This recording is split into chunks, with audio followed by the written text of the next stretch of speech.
Halo semuanya, izin memperkenalkan diri, aku Teofani Hati Kusmawardani, NPM 22550104 dari kelompok 2C. Dan di sini aku akan membahas sedikit tentang rangkaian register. Oke, kita cari dulu ke Proteus.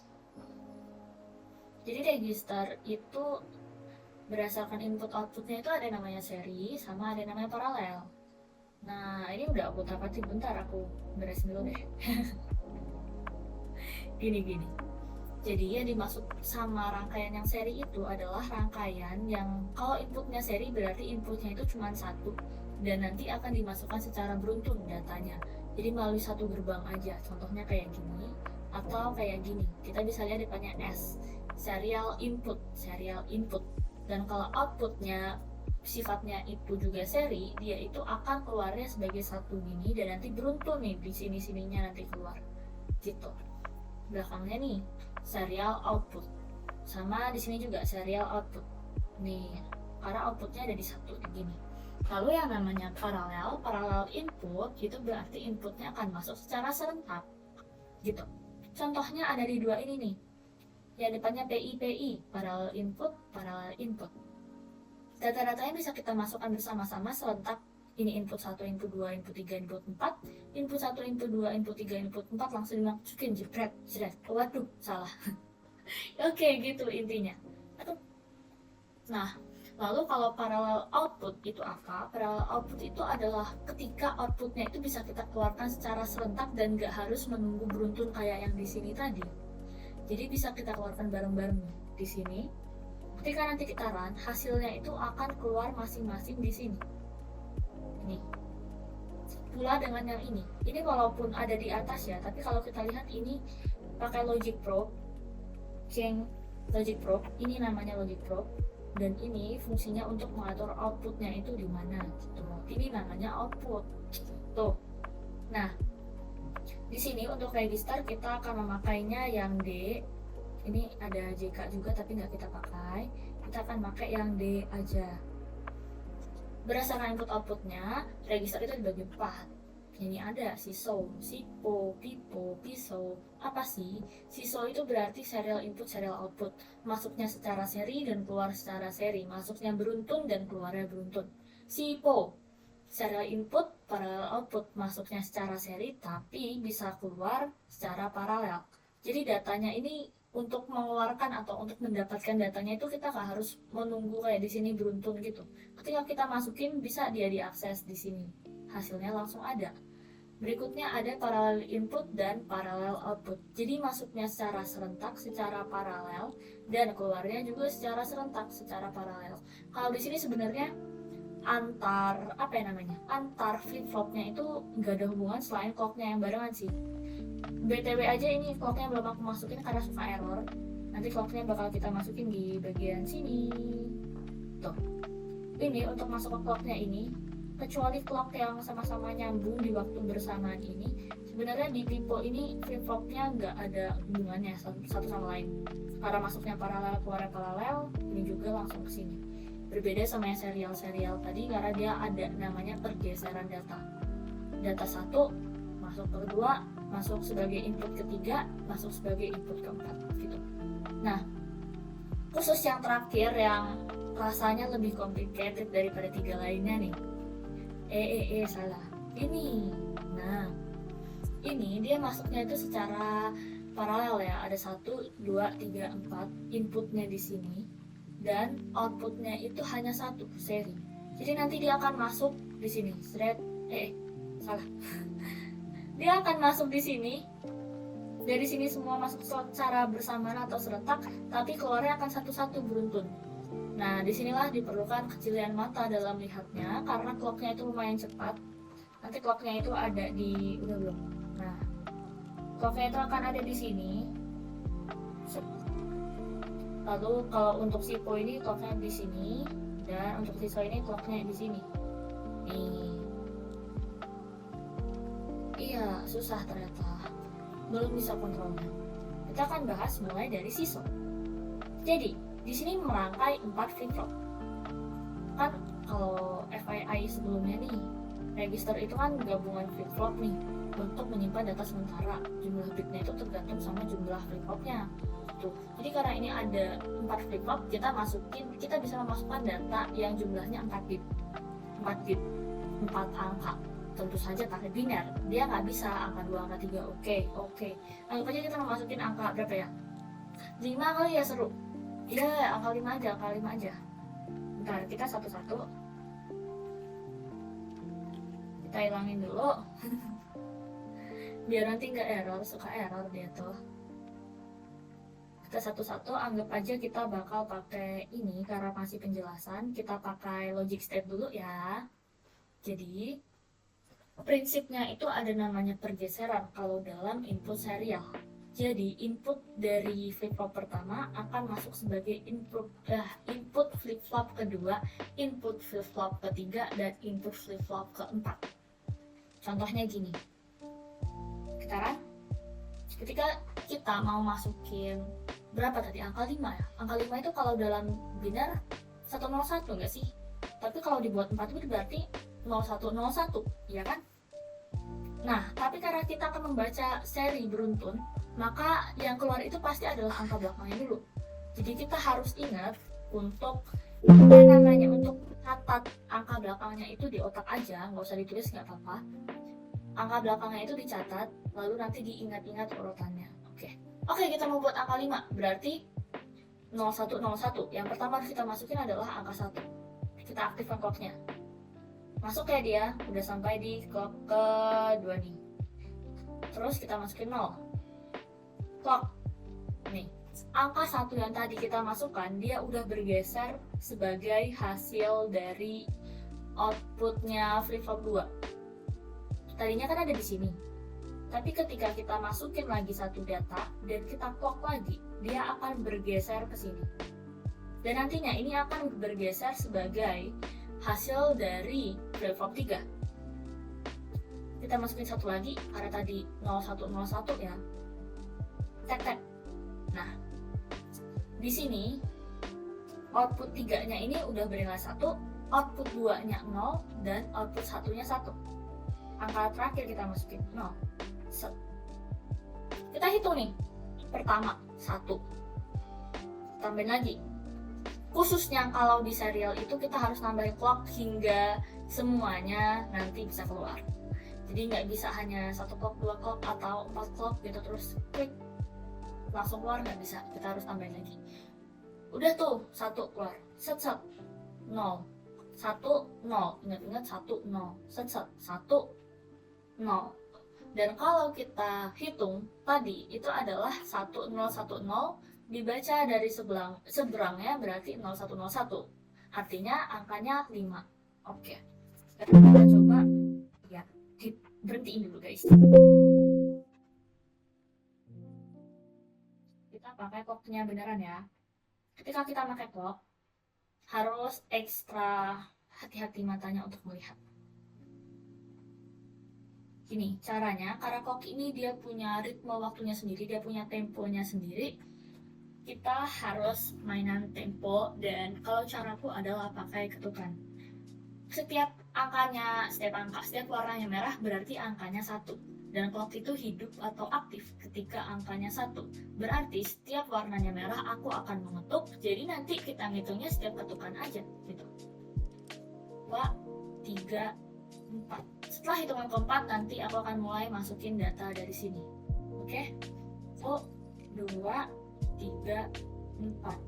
1, 0, 1, 0. Kayaknya aku telat. 1. Aku pause dulu bentar. Jadi 1.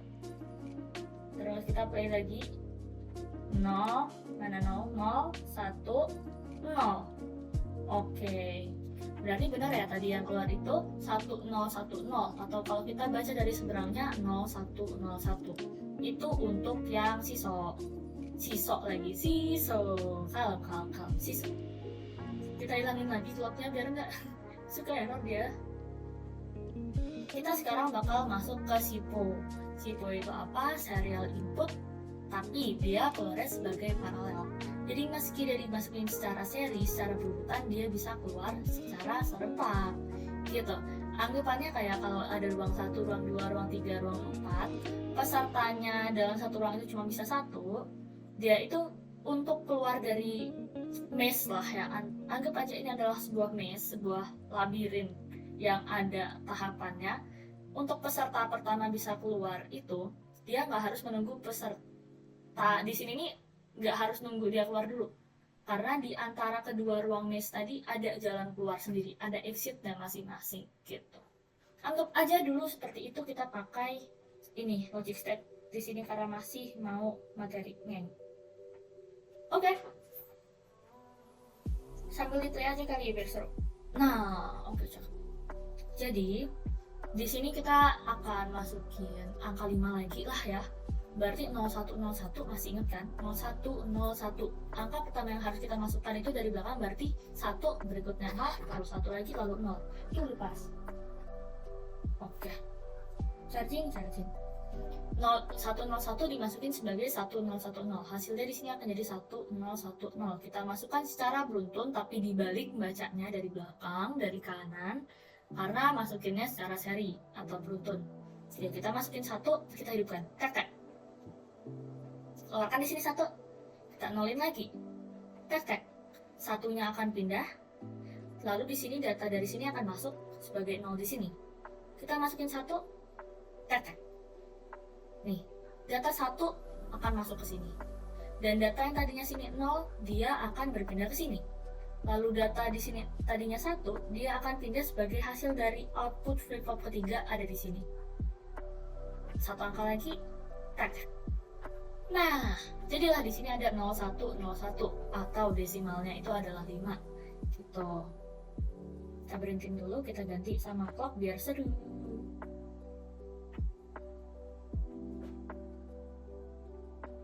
Ini juga kita mulai lagi bermain tempo. Oke? Tuh. Hitungan keempat. Hitungan kelima berarti. Tuh, 2, 3, 4. Tuh, 2, 3, 4.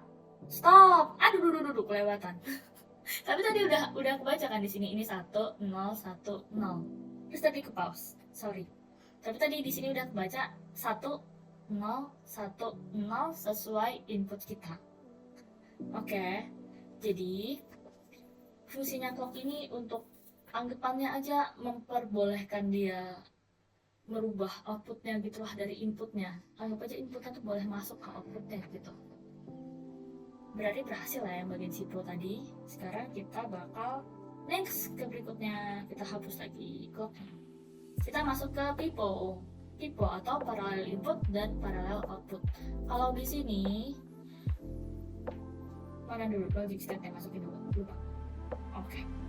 Kalau di sini dia itu bisa dimasukkan secara serempak dan bisa dikeluarkan secara serempak pula. Kita bisa masukin mereka secara bareng-bareng nih dan keluarnya secara bareng-bareng. Anggap aja kayak mau tes wawancara dikasih waktu 5 menit. Jadi clocknya sama, waktunya sama, sama-sama 5 menit di sini. Tapi orang yang masuk beda-beda dan keluarnya juga beda-beda kan. Nah gitu. Jadi sebenarnya di PIPO ini selain clocknya, selain waktunya yang bersamaan, agaknya nggak ada hubungan deh antara flip-flop 1 dan flip-flop lainnya. Karena nggak seperti seri yang lain tadi kan, yang lain itu terhubung, tapi ini enggak. Ya udah nggak apa-apa. Sekarang kita coba aja. Kalau di sini spesialnya adalah dia hanya perlu 1 kali mengaktifin clock. Nanti kita coba. Angkanya 5, 0, 1, 0, 1. Kita hidupin ya. Waduh, salah ketik. Kita hidupin. Tek. Nah, dia langsung keluar kan 01, 01. Itu kalau di PIPO, karena dia akan langsung, dia nggak perlu yang namanya geser-geser, dia akan langsung storage, dia akan langsung simpan. Karena kalau tadi kayak kalau di bagian SIPO atau yang berbau-bau sama si serial, dia itu akan shift dulu, dia itu akan geser dulu. Jadi kalau di sini dia akan input 1 digeser, terus digeser lagi. Sementara kalau di sini dia input 1 ya buat flip-flop 1 aja beres, nggak pakai geser sana sini, langsung storage-nya aja gitu. Dan next, nolin dulu sih biar seru. Oh iya belum dirang. Oke. Nah, gitu, kita bakal masuk ke yang paling complicated sejagat raya. Namanya adalah pisau. Pisau itu apa? Pisau itu parallel input, serial output. Kok susah ya ngezoomnya? Anggap aja gitu ini 0000 ya. Nah, di pisau ini kita bisa memasukkan 4 input secara serentak, tapi hasil outputnya itu secara seri, secara beruntun. Di sini kita bakal baca di sini. Oke? Ada flip-flop 1, flip-flop 2, flip-flop 3, flip-flop 4, dan khusus di pisau ini kita akan memakai rangkaian lain. Kenapa? Karena kita memerlukan sesuatu yang bisa memasukkan dia secara paralel, tapi kemudian bisa menggeser dia secara seri. Gitu. Jadi agar inputnya itu bisa bergeser, tapi tetap secara paralel masuknya, tapi seri juga. Ya makanya kita pakai ada tambahan-tambahan gerbang lain. Di sini kita pakai yang namanya AND, lalu sama kita pakai OR. Kita tahu ya kalau AND itu ya 7408, kalau OR itu 7432. Nah seperti yang tadi udah dibilang, ada yang namanya shift, ada yang namanya storage. Ada mode shift atau mode geser, dan ada mode storage, mode untuk nyimpennya. Pertama-tama kita itu perlu sesuatu yang bisa mengubah dia. Anggap aja kayak saklarnya. Untuk kapan sih dia itu bakal mulai geser, kapan dia bakal mulai bisa jalan gitu. Nah, kita apa yang namanya? Variabel bukan? Kayaknya bukan deh. Tapi di sini kita kasih shift lah. Namanya shift aja karena dia fungsinya untuk geser kan ya, shift ya. Atau mungkin switch namanya. Ya, intinya seperti itu. Dan shift ini akan on ketika dia nilai 1. Jadi dia akan bergeser ketika di sini logic state-nya itu bernilai 1. Kita pasangin dulu logic state di sini sebagai clock. Harusnya clocknya itu nanti pakai ini, tapi nanti dulu kita mau belajar dulu. Oke, anggaplah ini keadaan awal ketika belum diapa-apain. Nih, di keadaan awal ini flip-flop 1, 2, 3, 4 masih 0 semua. Karena inputnya juga masih 0 semua. Oke. Dan di sini shift-nya belum hidup ya, dia masih 0. Kita belum mulai apa-apa di sini. Kita akan masukin angka 5. Tapi kok agaknya ini agak ketutupan kamera ya. Ketutupan juga. Duh. Agak pusing juga. Oke, semoga tidak tertutup kamera. Begini, ketika kita masukkan angka 5 nih, 0, 1, 0, 1. Oke, kita pasang inputnya udah angka 5, 0, 1, 0, 1. Harusnya di sini nanti secara beruntun dia keluar 1, 0, 1, 0. Tapi dibaca dari kiri tentu saja jadi 0, 1, 0, 1. Oke. Ketika dia shift-nya masih 0, shift-nya belum aktif, nih di lintasan atas dia akan dinegasikan dan akan masuk ke bagian sini, sini, dan sini. Tapi sebelumnya nih, flip-flop 1 kalau dipikir-pikir, dilihat-lihat, inputnya jalan tanpa hambatan ya. Berarti dia bisa langsung masuk. Iya, dia emang bisa langsung masuk. Karena yang jalannya nggak mulus itu adalah di input flip-flop 2, 3, dan 4. Oke, anggaplah input 1 udah masuk. Tapi karena clocknya belum kita hidupin, belum kita pakai, nanti belum akan ngaruh apa-apa ya. Oke, jadi 1 ini udah masuk nih. Kita bakal meninjau dari si flip-flop 2. Seperti yang aku bilang tadi, bahwa di jalur atas ini ada 1 hasil not dari 0. Nah, nilai 1 ini ketika bertemu dengan, anggap ini input 2, input 3, input 4. Ketika bertemu dengan input 2 yang bernilai 1, di end kan hasilnya 1. Oke. Lalu di sini di bagian jalur bawah shift yang nilainya 0, dia akan bertemu end dengan flip-flop lagi dengan output flip-flop 1. Yang mana tadi udah masuk tanpa hambatan, bisa langsung masuk aja dulu. Toh juga tadi awalnya pas 0, hasilnya semuanya masih 0 kan. Setiap flip-flop ini hasilnya outputnya 0, dan di sini akan masuk ke sini. Di end kan menjadi 0. Lalu di sini ada gerbang OR. 1 OR 0 hasilnya akan jadi 1. Dan begitulah bagaimana input 1 di sini bisa masuk ke dalam inputnya flip-flop 2. Oke, dia baru masuk dia belum akan diproses menjadi outputnya flip-flop 2 karena clocknya belum kita nyalakan. Kita baru memasukkan aja nilainya. Oke? Kalau ditinjau dari si input 3 yang bernilai 0 ini akan bertemu dengan nilai 1 dari jalur atas shift dan di-N-kan menjadi 0. Ingat, setiap ada 0 selain nilainya 1, N itu hasilnya pasti 0. Jadi dia akhirnya menjadi 0. Dan di sini kita tahu bahwa tadi hasil flip-flop 2, output flip-flop 2 sebelumnya itu 0 kan. 0 akan naik ke sini bertemu dengan 0 dari hasil rangkaian bawah shift di N kan menjadi 0. 0 tetap 0. Maka 0 di sini yang berarti sama dengan si input 3 tadi. Input 3 itu sendiri akan masuk ke flip-flop 3. Oke? Nah, lalu di sini ada input 4 nih. Input 4 bertemu dengan 1 dari jalur atas. Apapun anggapannya gini, A, N1 hasilnya pasti A. Input 4, N1 hasilnya adalah input 4. Oke, di sini input 4.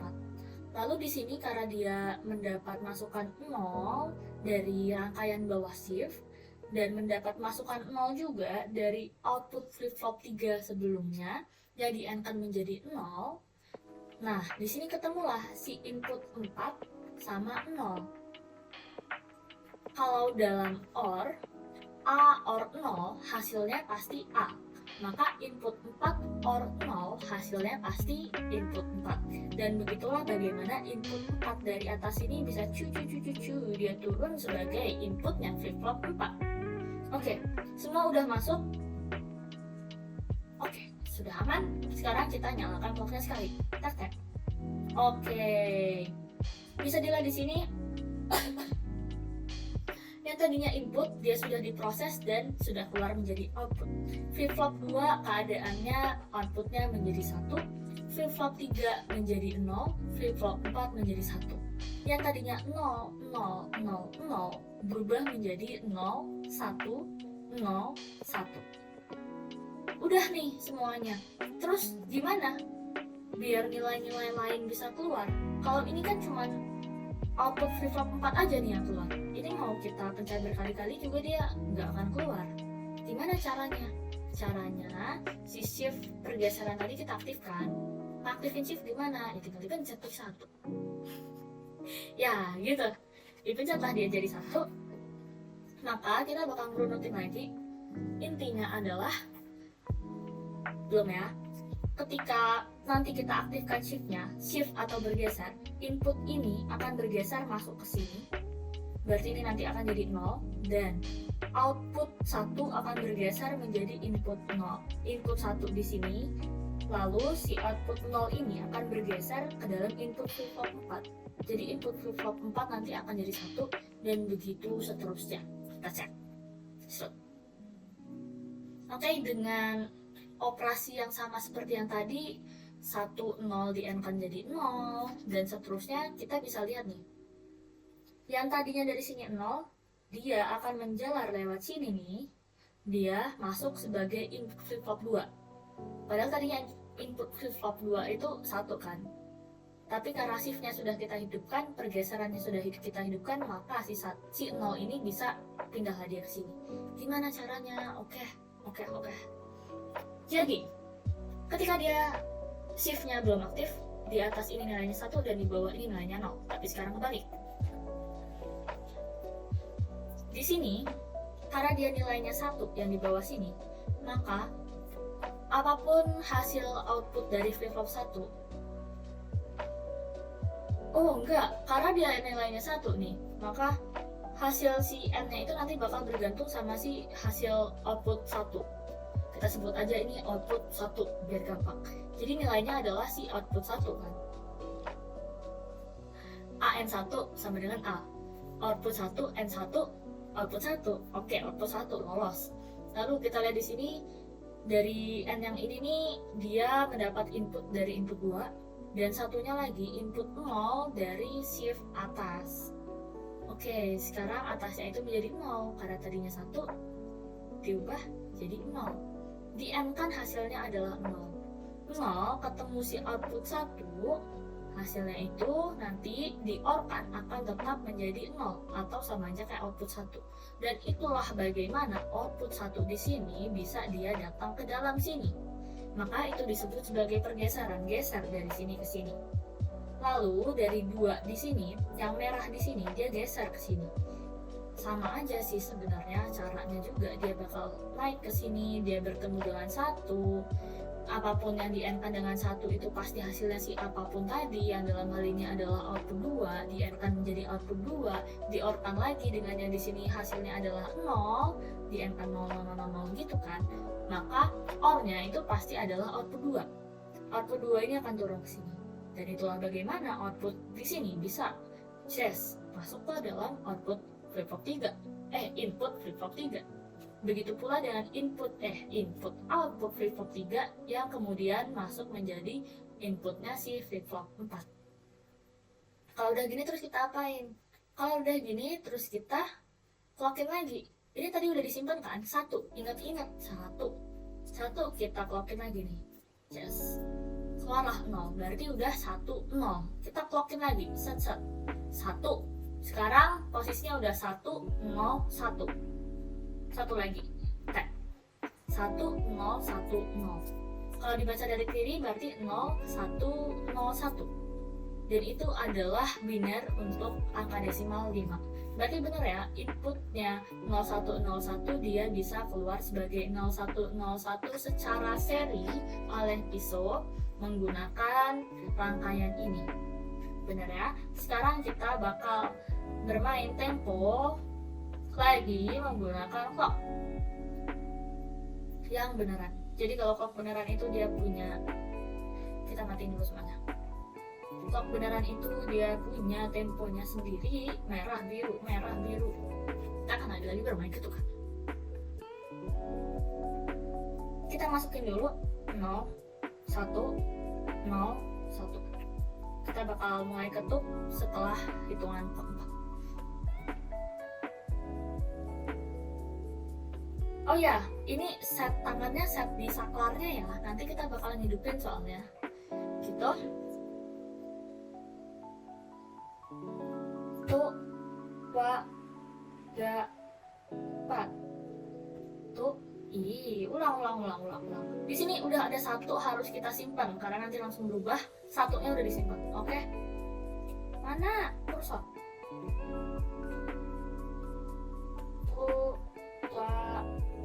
3,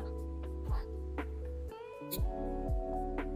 1, 2, 3, 4. 0, 1, 0, 1. Dan selesailah dia.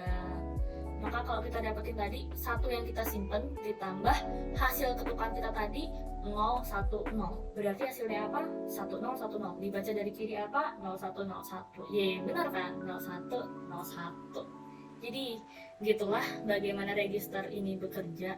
Kurang lebih dan kurang sedikitnya seperti ini.